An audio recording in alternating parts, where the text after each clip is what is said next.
It's the end of December, and today we're going to be diving Sherkston Quarry in southern Ontario. I haven't dove here a lot this year because during the summer the visibility can be pretty bad with all the algae in the water. However, it should be cold enough now that the visibility has started to increase. So today we're here with a few divers to check out the quarry.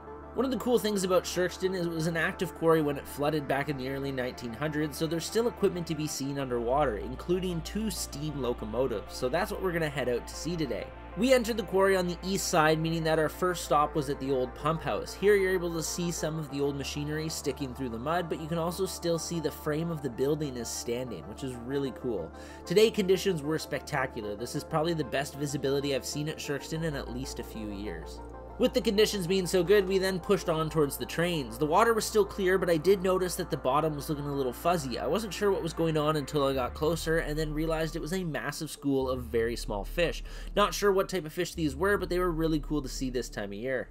After about an 8-minute swim, we could start to see the trains in the distance. This is one of the coolest parts of the dive because these trains have been underwater for over 100 years.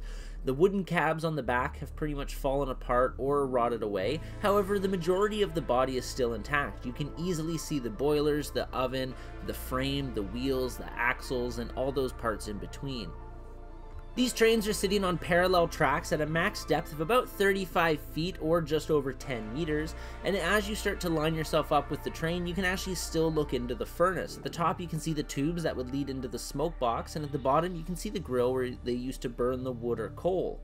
After we spent some time at the trains, we then started to make our way back to shore following the tracks. Along the way, we did still see a few things. First off was this old minecart, which was pretty awesome. And then not too far from it, there was an area where you could see some old minecart wheels and axles still laying in the mud. At this point, we had been underwater for about 28 minutes, and today the water temperature was 41 Fahrenheit or just about 5 Celsius. I know we're getting close to shore because you can see this large tree laying across the tracks, and with conditions as good as they were today, you could see all the way to the surface.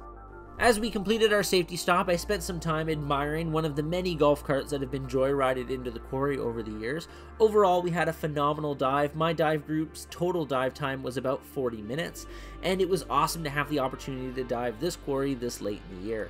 I hope you guys enjoyed this video. If you want to follow along on more scuba diving adventures, make sure you guys hit that subscribe button.